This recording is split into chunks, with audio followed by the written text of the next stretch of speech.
Hello बच्चों, welcome to my YouTube channel. आज के इस वीडियो में हम लोग कक्षा 8वीं के विज्ञान पढ़ेंगे, जो कि अध्याय 1 है, फसल उत्पादन एवं प्रबंध। जैसा कि आप सबको मालूम है कि अब एनसीईआरटी बुक सभी स्कूल में न्यू बुक एनसीईआरटी है। ठीक है, तो चलिए देखते हैं। अभ्यास है, प्रश्न उत्तर है इसका। पहला है, उचित शब्द छांटकर रिक्त स्थानों की पूर्ति कीजिए। एक स्थान पर एक ही प्रकार के बड़ी मात्रा में उगाए गए पौधों को हम लोग फसल कहते हैं। ठीक है ना। फसल उगाने से पहले प्रथम चरण मिट्टी की क्या होती है, तैयारी होती है। सबसे पहले हम लोग मिट्टी भुरभुरा करते हैं, यानी कि उसे तैयार करते हैं फसल उत्पाद के लिए, है ना। फसल तैयारी, मिट्टी की तैयारी हो गई। गौ है, क्षतिग्रस्त बीज जल की सतह पर क्या होता है, जो बीज खराब रहता है, जो क्षति रहता है, जो जिस बीज में, वो जल में तैरने लगता है, जल के ऊपर होकर तैरने लगता है। ठीक है। फसल लगाने के लिए पर्याप्त सूर्य का प्रकाश एवं मिट्टी से जल तथा पोषण आवश्यक है। जल तथा पोषक आवश्यक है। ठीक है। कॉलम ए में दिए गए शब्दों का मिलान कॉलम बी से कीजिए। खरीफ फसल कौन कौन सा है, गेहूँ, चना, मटर। और खरीफ फसल है धान एवं मक्का, और रबी फसल है गेहूँ, चना, मटर।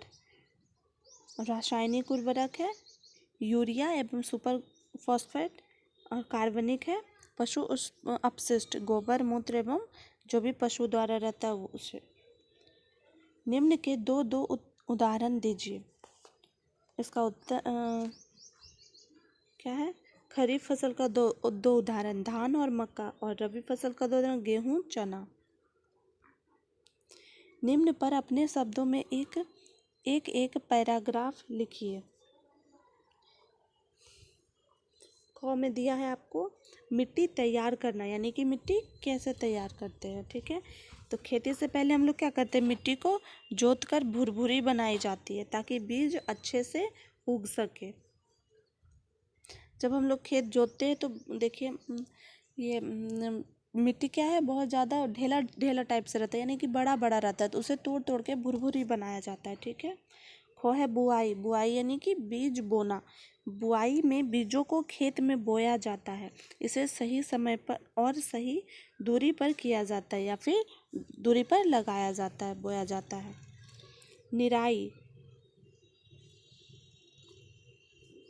निराई में खेत से खरपतवार हटाए जाते हैं। जो भी खरपतवार रहता है उसे हटा दिया जाता है ताकि फसल ठीक से बढ़ सके।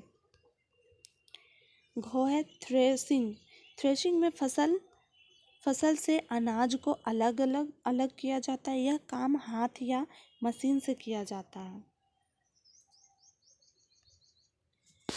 5वां इसका प्रश्न है, स्पष्ट कीजिए कि उर्वरक खाद से किस प्रकार भिन्न है। तो इसका उत्तर है, उर्वरक और खाद में ये मुख्य अंतर होते हैं। ये आपके बुक में भी आंसर दिया हुआ है। ठीक है, फिर भी मैं यहाँ लिख दी हूँ।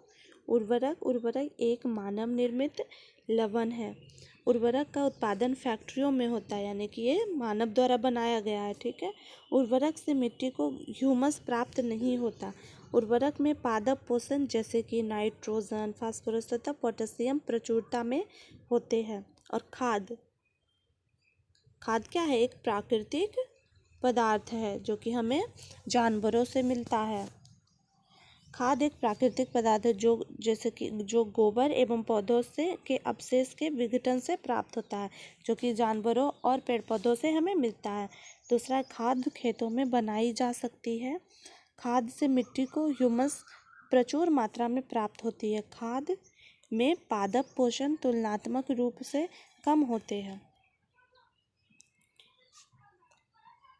छठा है, सिंचाई किसे कहते हैं। जल संरक्षित करने वाली सिंचाई की दो विधियों का वर्णन कीजिए। इसका उत्तर है, उचित समय एवं विभिन्न अंतराल पर खेत में जल देना सिंचाई कहलाता है। जिसे संरक्षित करने वाली सिंचाई की दो विधियां हैं। पहला है छिड़काव तंत्र। इस विधि में पानी के पाइपों से जुड़े घूमने वाले घूमने वाले नोजलों की सहायता से फसल पर पानी का छिड़काव किया जाता है। यह विधि लॉन कॉफ़ी की खेती आदि के लिए अत्यंत उपयोगी है। इसी का दूसरा है ड्रिप तंत्र। इस विधि में जल बूंद बूंद करके पौधों पर गिरता है। इस विधि का उपयोग करने से जल व्यर्थ नहीं जाता।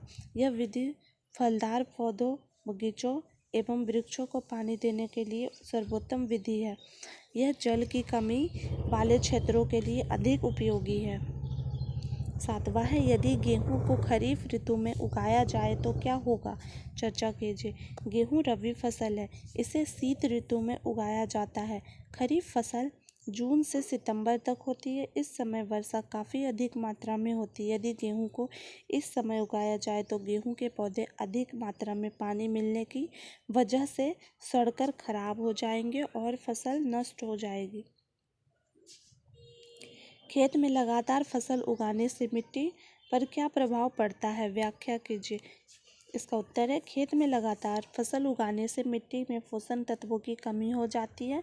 इस कमी को पूरा करने के लिए किसान खेतों में खाद तथा उर्वरक डालते हैं। इससे किसान एक फसल के बाद दूसरे किस्म की फसल उगाते हैं। खेत में पर्याप्त खाद होने से पौधे कमज़ोर हो जाते हैं।